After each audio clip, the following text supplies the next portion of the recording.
a.m. and 95.3 FM. The Health and Wealth Radio Network. Get it straight from the expert's mouth on Ask the Experts with host Steve O. Every Thursday at 5 p.m. Talk 1470 is WWNN Pompano Beach and 95.3 FM W237BD Boca Raton. The Health and Wealth Radio Network. The opinions expressed on the following sponsored program are strictly those of the host, guests, and callers, and not necessarily those of this station, its staff, management, or sponsors. It's Monday night at 9 p.m. and time for Sex Talk with the Sigel brothers. Dr. Ricky Sigel is a certified sex therapist, educator, and supervisor, and his brother Larry Sigel is a clinical sexologist and certified sexuality educator. The Sigel brothers are here to answer all your questions about sex and sexuality, but we're unsure who to ask, including questions you didn't even know you had. They will also welcome guests from around the globe to talk about a wide variety of topics and issues within the fascinating world of sexuality. Thank you for joining us, and welcome to Sex Talk.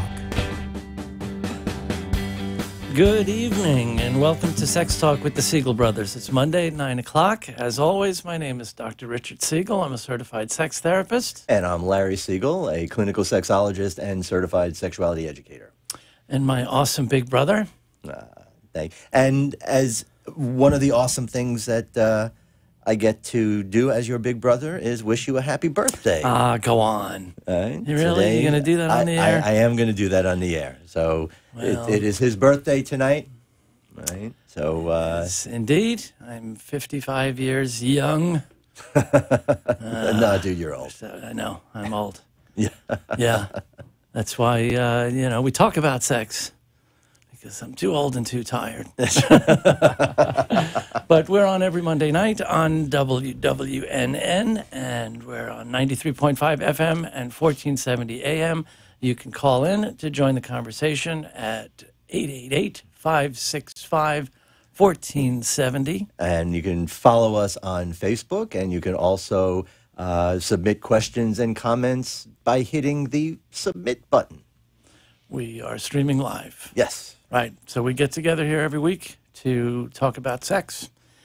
And as sexologists, sexuality educators who happen to have Y chromosomes, it seems to have fallen upon us. This theme just emerged that our show is about.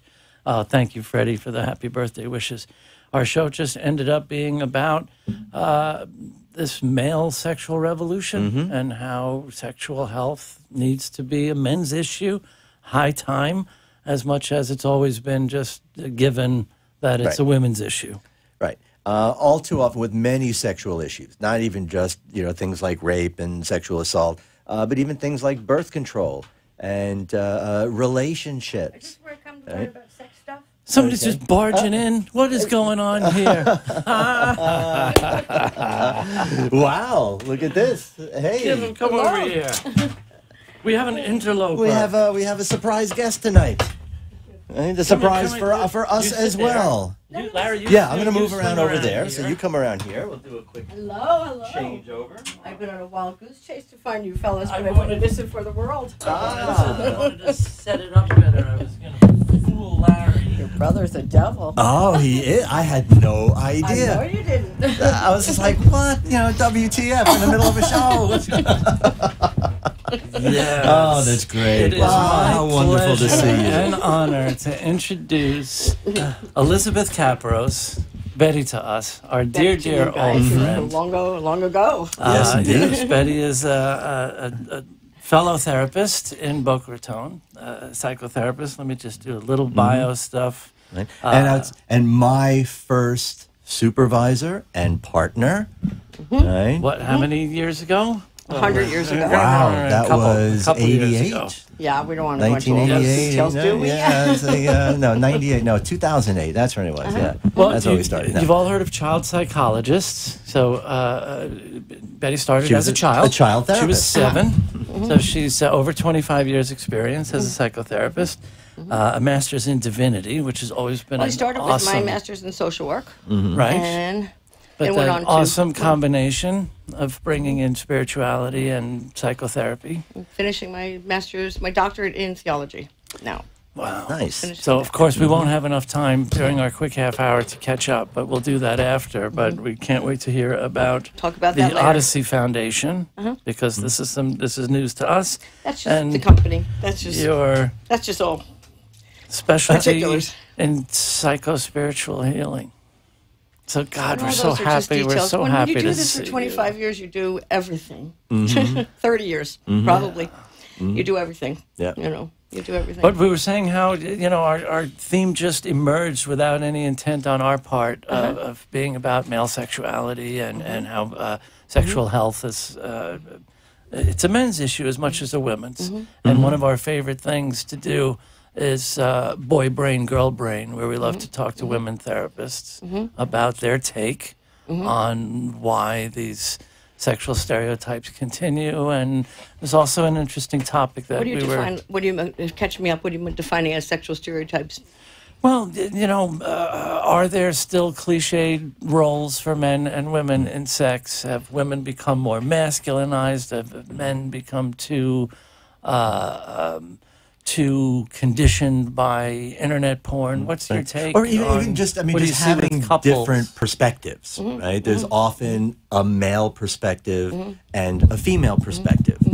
Right? So I think part of that question is that really a sort of legitimate break? I want to, if I can back up, I guess from my perspective, I think one of the great things that are going on is that women are becoming more, and men are becoming more androgynous. I think that's a great thing. But I think one of the issues is a foundation. I think, we all know the divorce rate, okay, Right. of course.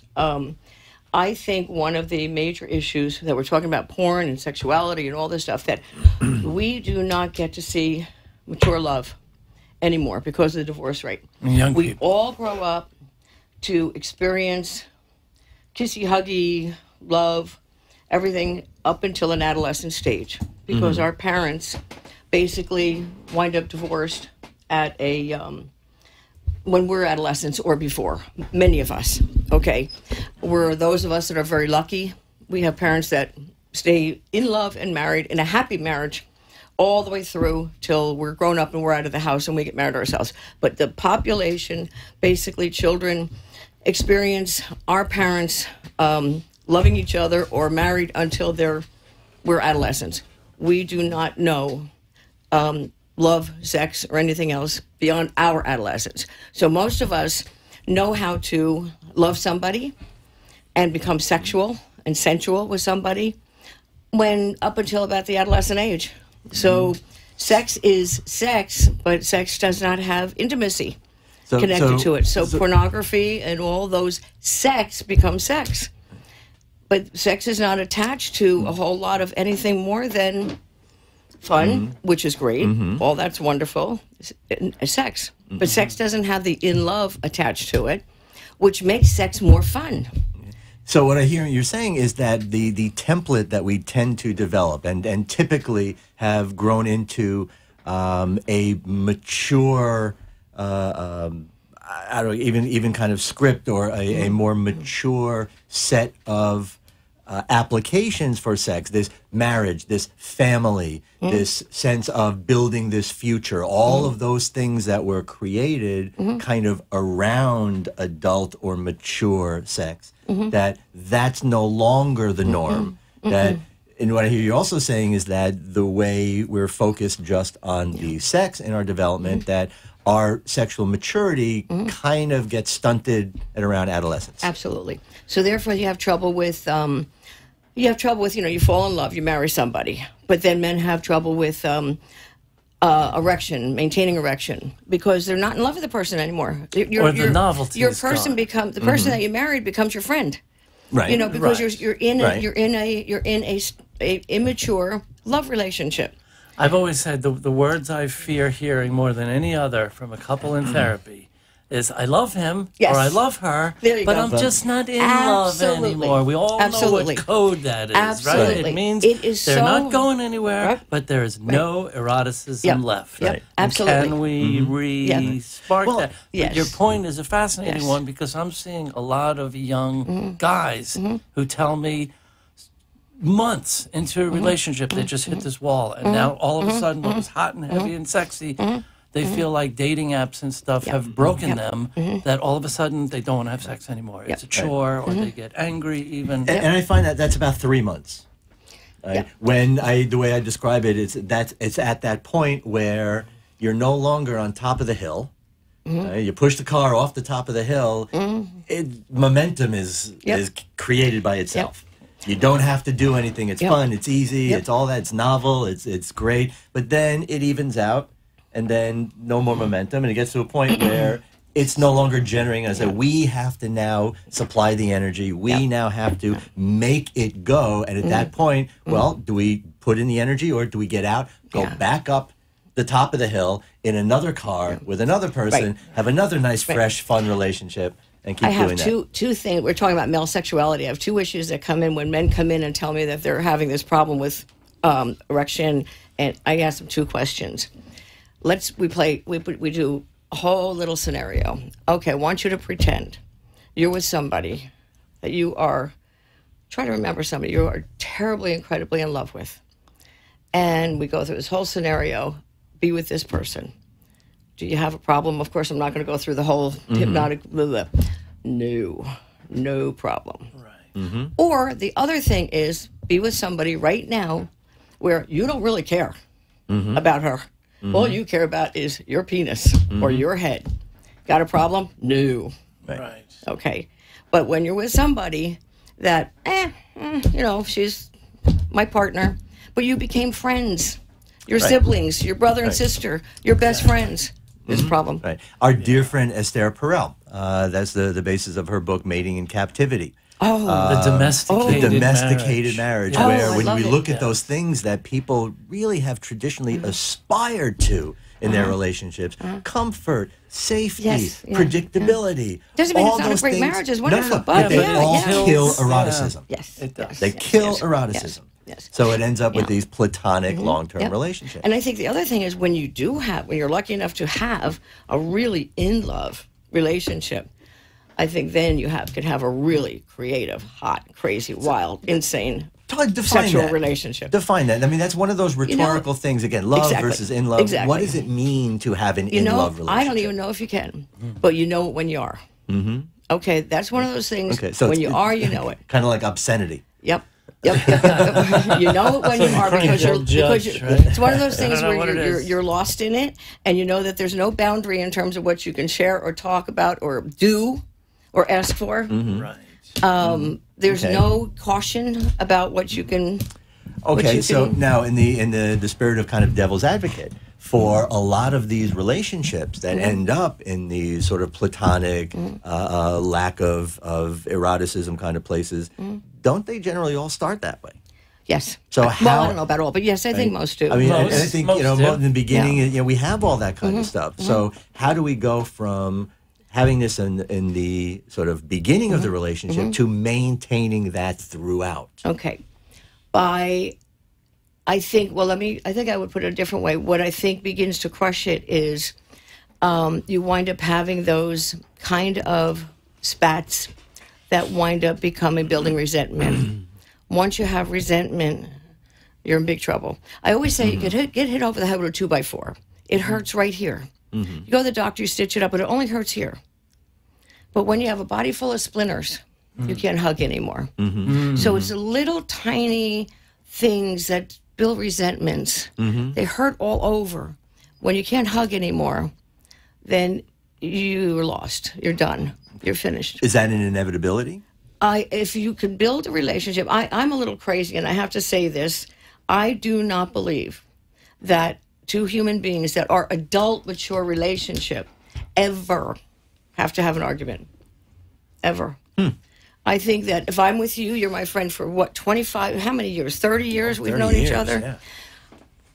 If I had, I know, if I had a serious dispute with you, would I fight with you over it? Yes. No. I've made that point a No. lot. I mean, I would say, Larry, you're a jerk. I don't agree with you. But and you really have to and you would say, overstep. Elizabeth, but and we would Right.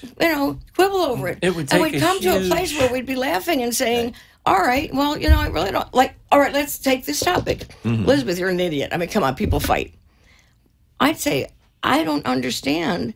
What would there be that would be a topic that would be so horrible that we would fight about without sitting down and having a really serious discussion and being able to say, okay, well, we don't agree.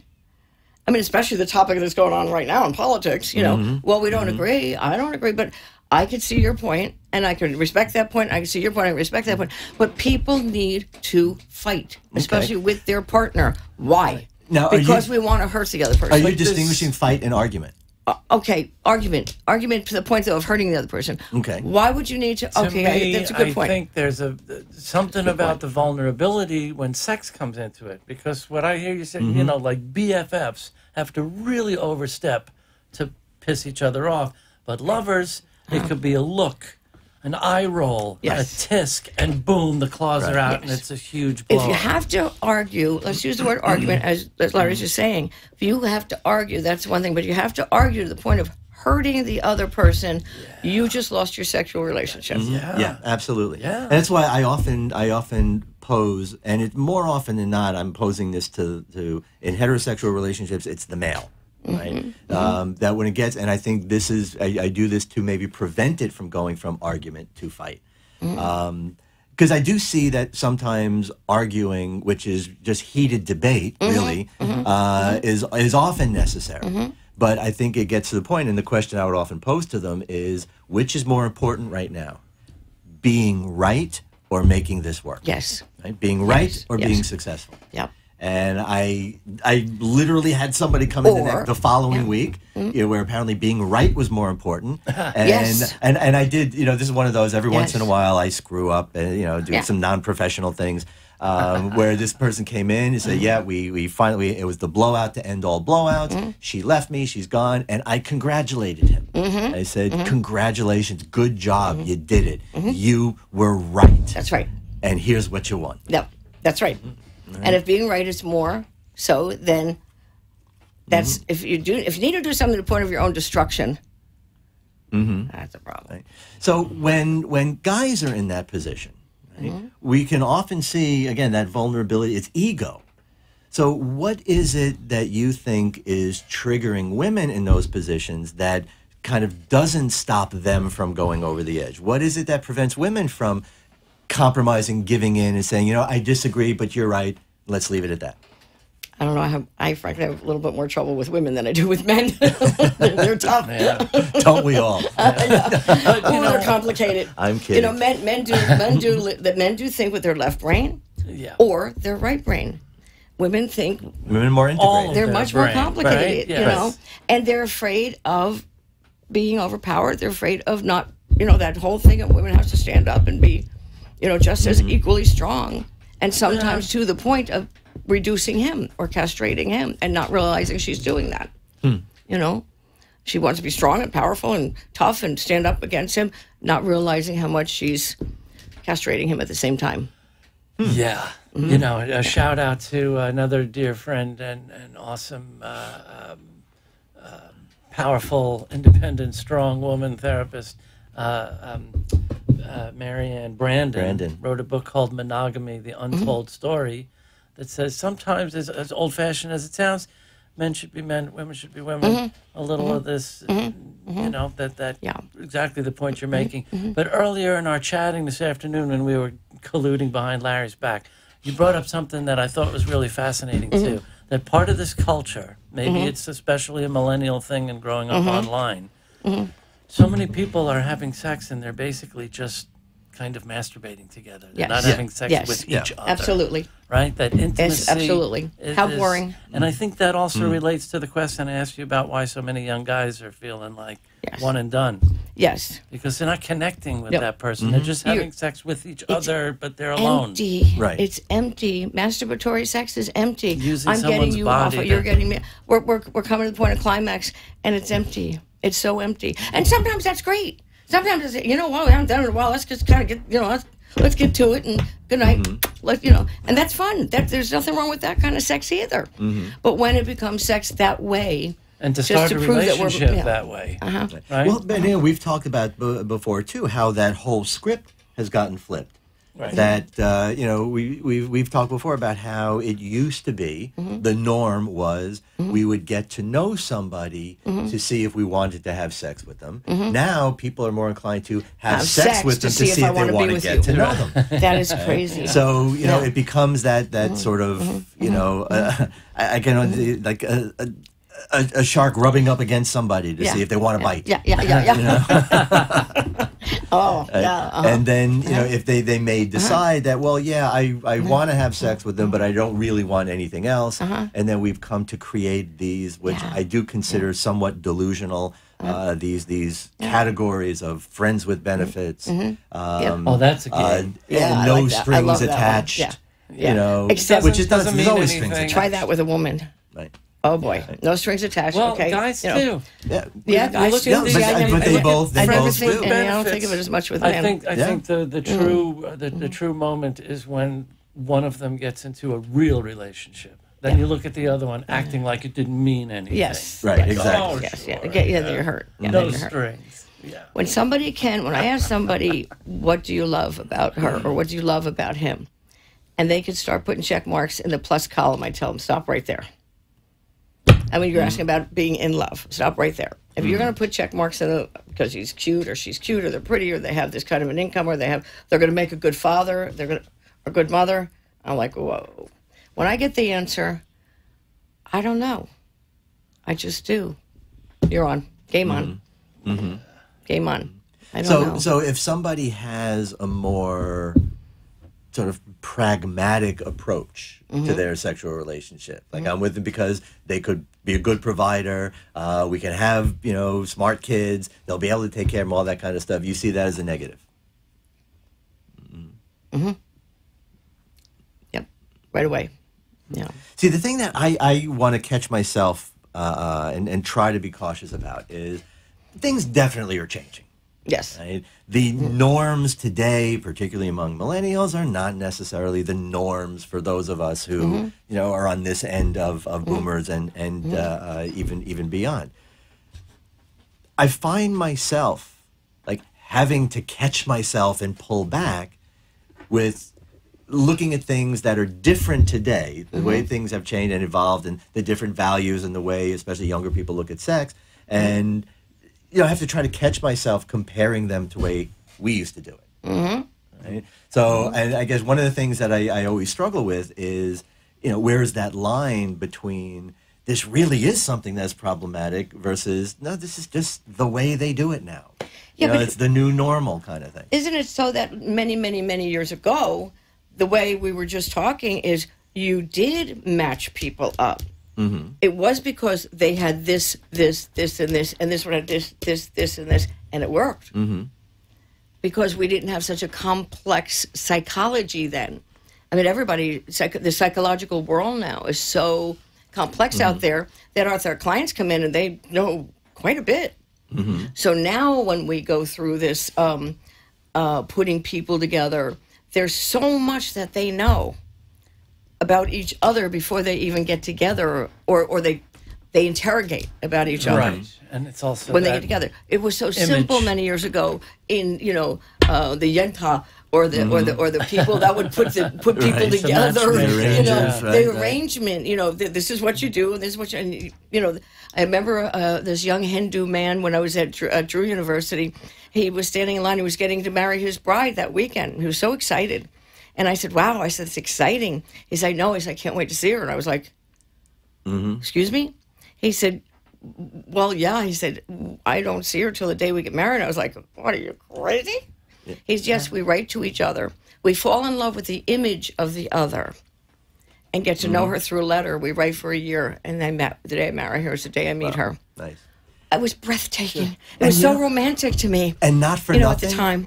But even today, where there's still a lot of arranged marriages, they are the longer lasting. Yes. They are the ones that do the best. It's a commitment. They have children. They have commitment. But I feel like shallow. I feel like shallow Hal, because what if you show up and like, oh great, this, sorry, they ain't have pictures. happening. They share pictures, but still, Yeah.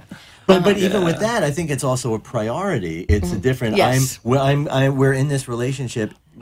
for what we can create together. I'm in the relationship. Not just what I want. I'm in the relationship before I'm married to you. I'm in the relationship because this is what we have planned.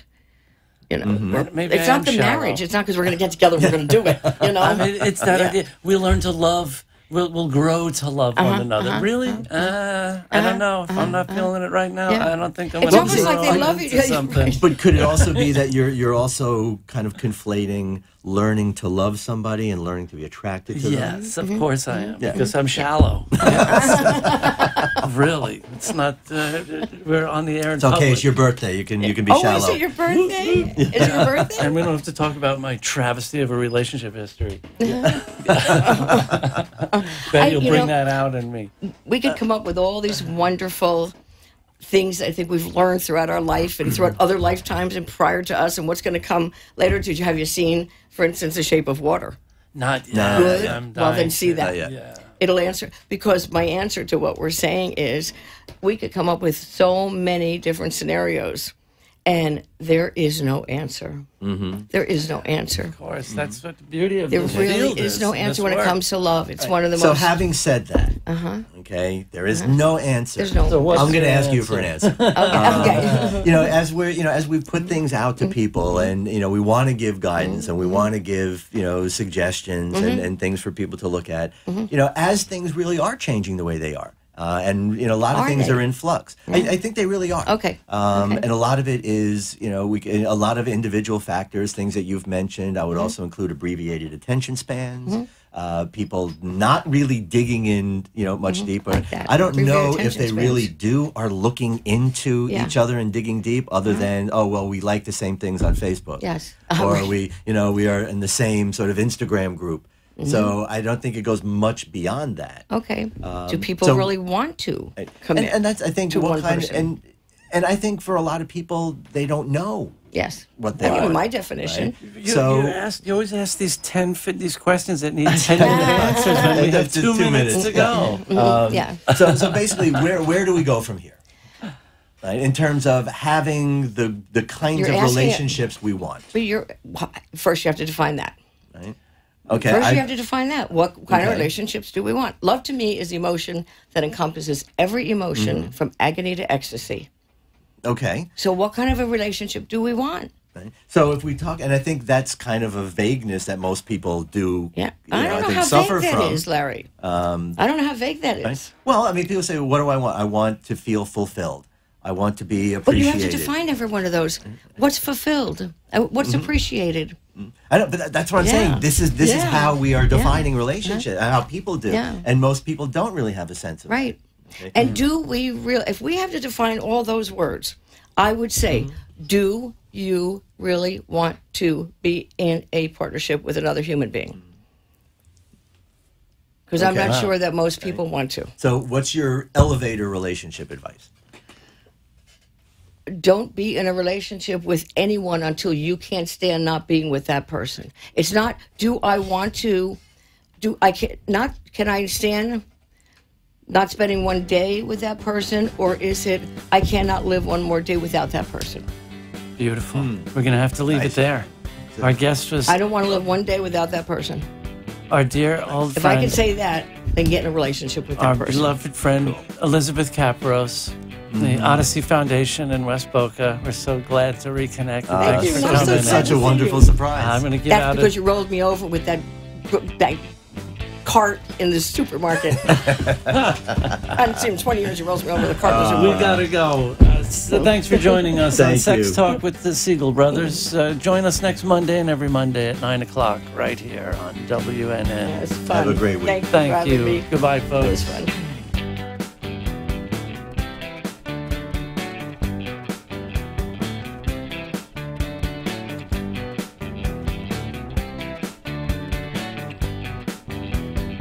You've been listening to Sex Talk with the Sigel Brothers. Join us every Monday night at 9 p.m. on WNN, 1470 AM and 95.3 FM. Or watch live streaming video at AMP2 TV Productions on Facebook, or look for the shows on YouTube. Thanks for tuning in, and we hope you'll join us again next week. Management or sponsors. Hi, and welcome to another edition of Wake Up America with Christina Lynn. I'm your host, and I'm here tonight, as always, to help you open your eyes and see the truth. Many things have changed in our world, and this is a show where you're going to get to talk to some of the experts. You're going to get to hear from people that are on the cutting edge. You're going to get to see the things that are really going on that maybe you don't get to hear every day on the news. This is the show that's going to bring it to you right away. So stay tuned, because we have got an amazing guest tonight, someone that you will not believe is going to knock your socks off. Wake Up America starts right now. Hello and good evening. I'm your host, Christina Lynn, and it's great to be back for another edition of Wake Up America.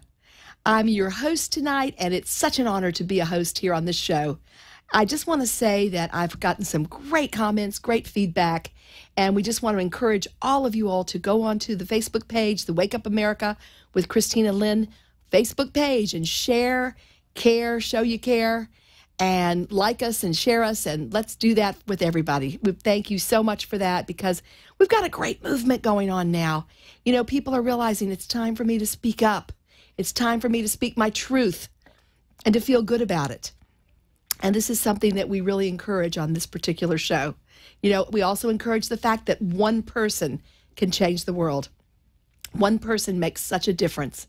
So that's something that we're going to find out tonight with a particular guest I have. Very excited to have Angela Ford, who is a very well-known former Defense Department of the United States government psychic and remote viewer.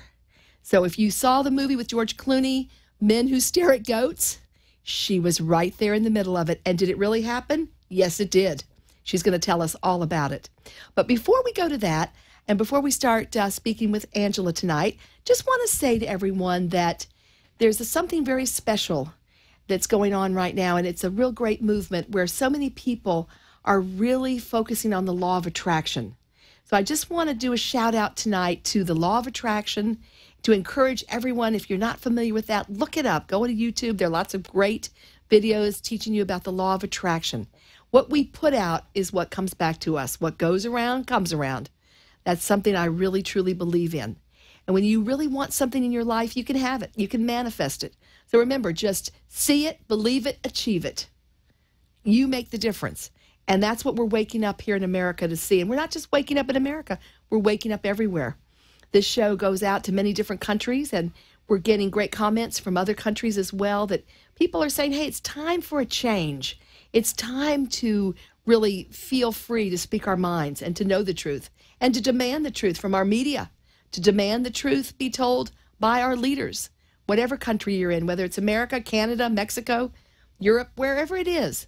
It's time to speak up and not to be afraid to speak your truth. Well, we're going to listen to some interesting truth tonight from our guest, Angela Ford. So I'm feeling like she's going to be joining us quickly. Not yet? Okay, well, she will be on soon, I'm sure, and we're looking forward to it.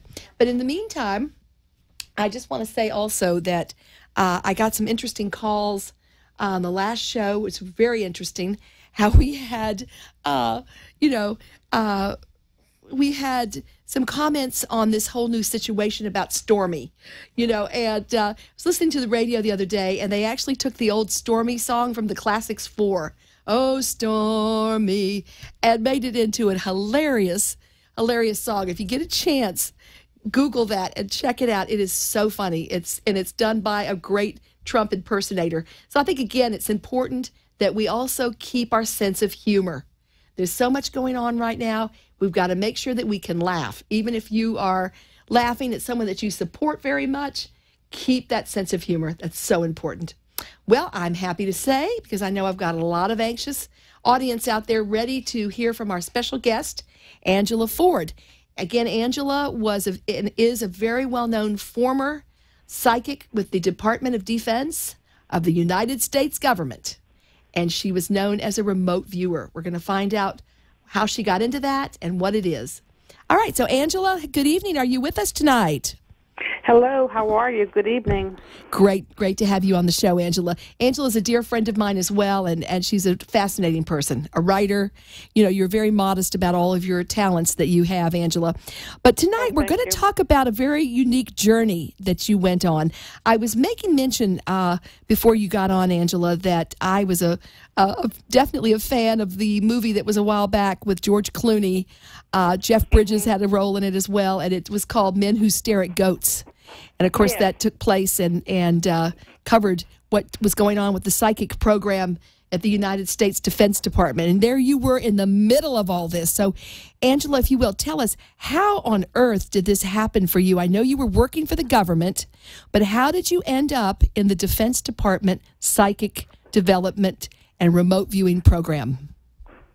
Well, I was born and raised in western Pennsylvania, near Pittsburgh. It was called It's Indiana, Pennsylvania, where Jimmy Stewart was born and raised. Oh, wow. And I came down to Washington, D.C. to work for the FBI, and I stayed there for about a year and a half. And while I was working for the FBI, I was working with a woman whose husband was in the Army, and they just came back from Japan.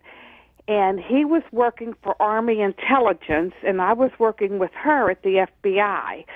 She eventually left the FBI, and she went over to work with her husband in Army intelligence. Okay. About 9 months later, she gave me a call, and she told me that the Army intelligence were putting out intern programs. They were looking for people with political science degrees, which is what I had.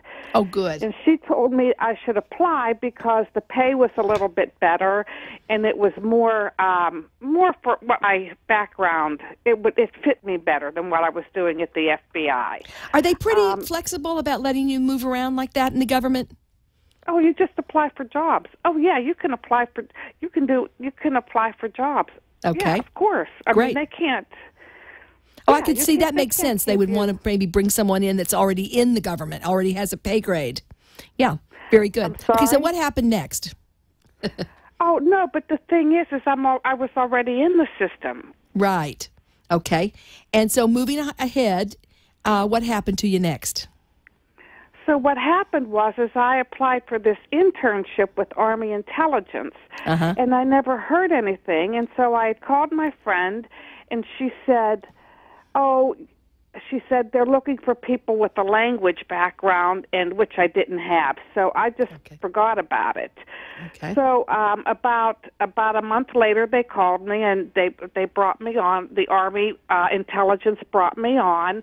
And they hired me. Now, I had already held a clearance with the FBI, so that was a plus in my favor because they didn't have to spend money on trying to get me clearances because I had already held the clearances because the FBI and Army Intelligence were considered the intelligence community. They were two of many agencies that made up the intelligence community. Yeah, we hear a lot about that now, don't we? In the news, a lot. Yes. Yeah. So when I went to work for Army Intelligence, they put me on it took, I think, 3 years as my intern program, and they trained me. They trained me in what the intelligence community does. I received training as to the different collection methods on how we collect intelligence. I worked as an analyst, where you write after the information is collected, then you write the papers for the policymakers. So it took about 2 or 3 years to get me trained. They set me up at Congress for about a month. About 3 months. So all in all, I did my training, and then at the end of 3 years, they gave me a job. And my job ended up being I was an analyst for the Central American area of the world, and this was during the 1980s, and this is whenever there was Noriega, and there was a lot going on in that area of the world. So while I was working for... That must have been really amazing, being in that time period. Work. Yeah. So whenever I was working for Army Intelligence, I was working at the command level and it was at the command level, which was located at Arlington Hall Station. Well, because it was the command level, it was headed up by generals. So every so often, the military they rotate. The military rotates. If you're in the military, you travel a lot. You get different assignments. So this must have been around the early 1980s or mid-1980s. There was a general that had come in to take command, that took command of the Army intelligence, and his name was General Stubblebine. And General Stubblebine was his background was in training. He had come in from Fort Huachuca in Arizona, and this man had a strong belief in the paranormal, ESP, and he bent spoons. And he wanted he wanted, the way that he taught was that things aren't what they seem, and that he encouraged his military men to maybe have these abilities or to look into these abilities. And so I didn't know that. And then I think he must have been working there for several years when I had heard that he was the head of a group of psychics up at Fort Meade, Maryland, which was still part of the Army intelligence program. So I was surprised. I was just surprised. I didn't know that was going on. But coincidentally, I think you said that you even actually lived kind of near Fort Meade at that time. Was that right? No. Oh, you didn't? I lived in Arlington, and I worked in Arlington. Oh, okay. I could walk to work. So this was up in Maryland. Okay. This was up in Maryland, up near Baltimore. Oh, okay. And I was living and working in Virginia. Okay. So, I just met with him. He knew I had always had I had always known that I was sensitive. I knew I had the abilities. And so it was orchestrated where I had met with him. I didn't ask him for a job or anything, but he knew that I had the abilities. Well, what had happened was he retired. And whenever he retired, I just thought that I wouldn't get the job. But apparently, about a year and a half, 2 years after he retired, I received a call from Fort Meade, Maryland, and then they had pulled me in to go work as a psychic. But I think at the time that I wanted to get into the program, I don't think they didn't need anybody. All of the it was pretty much, the office was pretty much filled. And I think there was a military man that retired, and then because he left, then they could pull me in. And it just took about a year and a half, 2 years after General Stubblebine retired that I was able to go up into Fort Meade and work as a psychic. How interesting. I was all part of the government system and the intelligence community. So I guess, I was in the community, and I had heard about the things. Right. Now, there, of course, have been many reports about being a remote viewer, and that the government, and particularly the Defense Department, has utilized remote viewing. Tell us, if you will. I know a lot of the audience probably do not know, what is remote viewing, and how does that work, Angela? Well, remote viewing is nothing more than ESP. It's the ability to either access and describe something that you cannot do with your normal five senses. It was a term that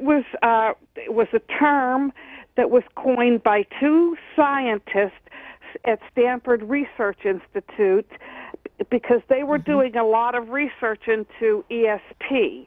And how they got the name was, they were reading reports from Chinese scientists, and the Chinese children, they were testing Chinese children, and Chinese children they had ESP abilities. And I guess that they would say, whatever they were saying in Chinese, it was translated as, I can see remotely. I am seeing remotely. And so our scientists coined the word remote viewing. And all it really means is anything that can be accessed and described without utilizing your five senses. It's the same thing as ESP. It was a nice term to have because when our government officials were trying to get money for the program, when they went to Congress, it just was a better word to use, remote viewing, other than psychic. It just didn't, because a lot of people believed in what we were doing, but yet there were distractors who just felt it was a waste of time and didn't believe in it. Yeah, I think so it was just a nice word to use. Yeah, I think it is a nice word. It sounds a little bit more official, like you were saying. All right, so as they got you to begin doing this remote viewing, how did you do? Well, they bring you first of all, they bring you in and they train you because you have to be trained, and then what happens is you have to, there's certain protocols and certain methodologies that one use, and I did okay. I did okay. And then once I was put on operations, I was able to locate. I was able to locate things in people, and I was able to access and describe personalities. At the time that I entered, we still had the Russia was. We had the Cold War going on, so we had the Soviet Union that we were spying against. So a lot of the targets were weapon systems and what was going on in certain Soviet buildings. What were they, building? What were they studying? So a lot of at the beginning we called them fixed sites, where we were spying on the Soviets and then they were spying on us. But then after the fall of the Iron Curtain in 1991, we started to look at other areas of the world, such as terrorism and other things. Okay, so that was after the wall came down. It seems like you didn't need to do as much on Russia. There wasn't so much influence on the Soviet Union. So then we were looking at other things. Right. Now, I know you did go make a trip to Russia a little while back, and you were given a lot of attention, and they had you on television and all kinds of things, so you became well known. So is remote viewing and ESP and being a psychic, does that seem to be a little more well received in Russia? Oh, yeah. Oh, yes. Tell us about that, if you will. What you experienced. What happened is whenever the Soviet Union fell in 1991, we were working with the scientists. Our government was working with the scientist at Stanford Research Institute, Dr. Ed May. Dr. Ed May eventually left the Stanford Institute and started his own lab, but he was out in Palo Alto, California, and he came to our office and he said he wanted to go over to the Soviet Union because it was very open. In 1991, when everything fell, it was probably the most open that the country was ever going to be. And he wanted to go over and he wanted to meet. He wanted to know what their scientists were doing as far as research in parapsychology. So Dr. May went over. And whenever he went over, he was able, and he went over with some congressional people, and then we were able to, there was a woman who was a Jewish immigrant. She, the Soviet Union allowed her to leave the country to go to Israel, and then she came to work for us in the United States. And so she went over to the Soviet Union, or the old Soviet Union, with Ed, and then she was able to introduce Ed to certain people. But as it turned out, over about a 10-year period or 15-year period, from 1991 until 2000, Dr. May kept going over to Russia, and he met the scientists who were studying parapsychology. In time, he also met the Soviet Union remote viewers. He also made very good friends with a General Sabin, who was the man who was the head of the psychics in Russia. So there was dialogue between the old Soviet Union and Russia and Ed. Well, as it turned out, our program became declassified, and it ended in 1995. And a lot of these people that were involved in the Soviet program, they were military officers, and they retired. And so once they retired, then their program quit. So we started to share information because we spied on their nuclear submarine. They were looking at something from us. So as it turned out, there were 2 books written in 2013 and 2014. They were called ESP Wars, East and West, and Ed May wrote that book. And then let's repeat that one again. People may want to buy that one. Will you give us that title again, please? It's called ESP Wars, East and West. Okay, ESP Wars, East and West. East and West. By Ed May. By May, Victor Rubel, and Lloyd by Dr. May and Victor Rubel. It was ESP Wars, East and West. Sounds like a fascinating book, and I think it would make a great movie, too. Then what happened is the Russians, they wrote their book in Russian, and it was called ESP Wars West and East, and that was in Russian. Interesting. So in November of 2015, we have a friend named Victor Rubel, and Victor was from the Ukraine. He was in the Russian army. He went to the University of Moscow, and he's now living in the United States with his wife, and he's a scientist, and him and Ed May work together. So when Victor went back to he goes back to Russia quite often because of his family, but whenever he was over there, I guess he was showing his friends the book. But in November of 2015, Ed May, Joe McMonagle, and I got an invitation written in the Russian language that we were invited to go to Russia. They wanted us there on December 15th, 2015, because a Russian newspaper was giving us a reception in honor of these 2 books that were published and in honor of people that served as remote viewers. So I went over and I met the Russian general who was the head of the remote viewers in Russia, and he gave us all a medal. And I met the Russian psychics, and they were interesting. But I met a man who was the second in command of the KGB back in the 80s. Wow! And they were making psychic weapon systems. And then we were invited to a classroom. There was a man. He was a medical doctor, but he was also a psychiatrist. And he was teaching psychology at the University of Moscow, and we were invited to his classroom, and he took us into the labs where they teach people how to move objects.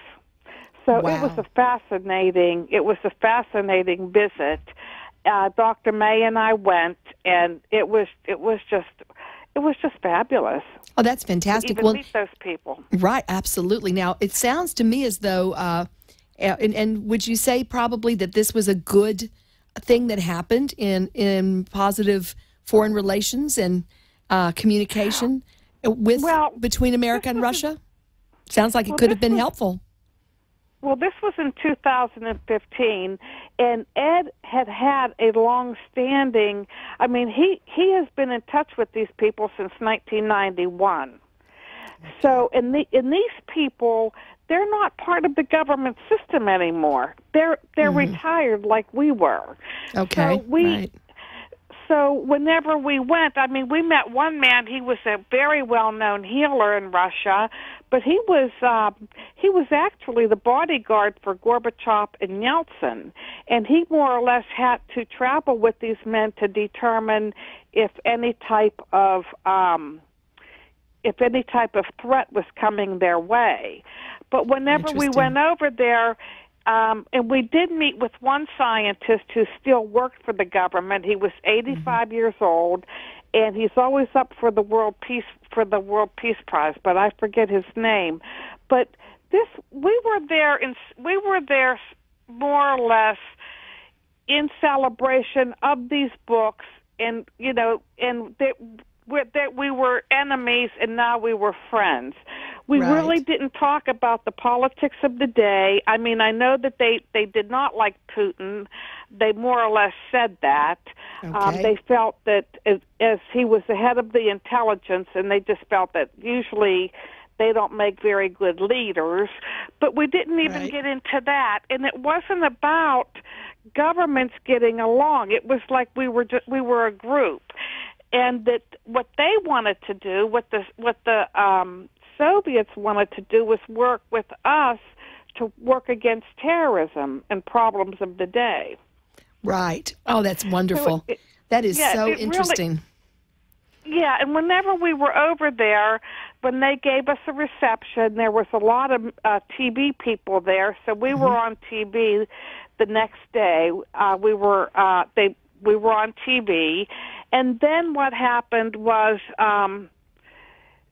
there was the general who was the head of the KGB. It was his birthday, so they had some media people. We would go to the healers.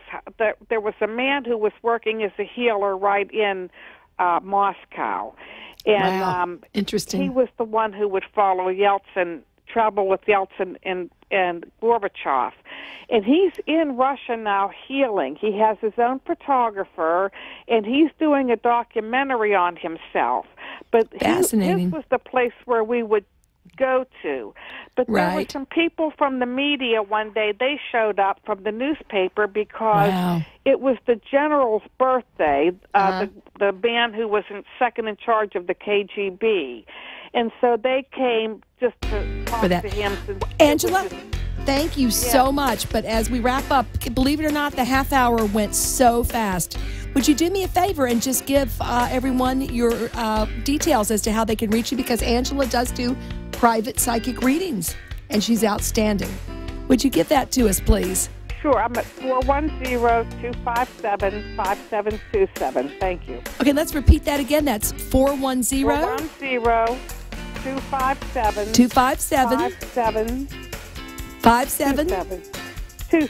27. All right, great. So if you want to reach out to Angela, she's amazing. And if you've lost anything, call Angela. She'll help you find it. All right, thanks again, Angela, for being on the show. We'll have to have you on again. You're an amazing person. Congratulations. Thank you all, also our audience, for tuning in to another edition right here of Wake Up America. I'm your host, Christina Lynn, and we'll see you next time right here. We have time for tonight. Good night. But I want to thank you all for listening. We've got a fantastic and really loyal audience that wants to wake up. Wake Up America is your show. Be sure and tune in next week right here on WNN with me, Christina Lynn, and with some of the most outspoken and outstanding guests that you can ever hear on radio.